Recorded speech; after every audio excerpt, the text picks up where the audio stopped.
Snoring అని అంటే గురక. So snoring సాధారణంగా ఏంటి అని అంటే నారో ఎయిర్వేస్ మనకి ముక్కులో వంకర ఉండడం లేదా ముక్కు పట్టేయడం వల్ల కానీ, లేకపోతే మన టాన్సిల్స్ పెద్ద సైజులో ఉండడం, లేదా కొండనాలుక అన్నది బాగా పెద్దగా ఉండడం వల్ల, లేకపోతే మెడ కండరాలులో లాక్సిటీ వల్ల కానీ పడుకున్న పొజిషన్లో మనకి గురకలాగా శబ్దం వస్తుంది నిద్రపోయేటప్పుడు. దీన్ని స్నోరింగ్ అంటాం. స్నోరింగ్ వల్ల ఏంటి అని అంటే సౌండ్ ఎఫెక్ట్ ఉంటుంది అండ్ పక్క వాళ్ళకి ఎక్కువ ఇబ్బంది ఉంటుంది కానీ, బట్ అబ్స్ట్రక్టివ్ స్లీప్ యాప్నియా అన్నది డిఫరెంట్ ఎంటిటీ అనమాట.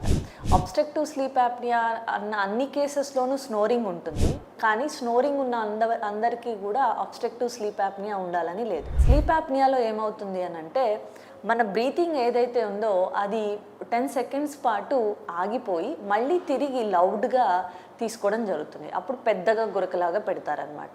సో ఎప్పుడైతే ఇట్లాగా 10 సెకండ్స్ అన్నది మన బ్రీతింగ్ ఆగిపోతుందో మన బాడీలోని వేరియస్ ఆర్గన్స్కి ఆక్సిజనేషన్ అంటే ఆక్సిజన్ సప్లై అనేది తగ్గుతుంది. దీనివల్ల ఏంటంటే మార్నింగ్ టైం అంతా నిద్రగా ఉన్నట్టు, ఎప్పుడు అలసటగా ఉన్నట్టు ఉండడం, వాళ్ళ హెల్త్ ఇష్యూస్ అంటే లాంగ్ టర్మ్లో బీపీ, షుగర్ సమస్యలు లేదా హృద్రోగ సమస్యలు లాంటివి వచ్చే అవకాశం ఎక్కువగా ఉంటుంది.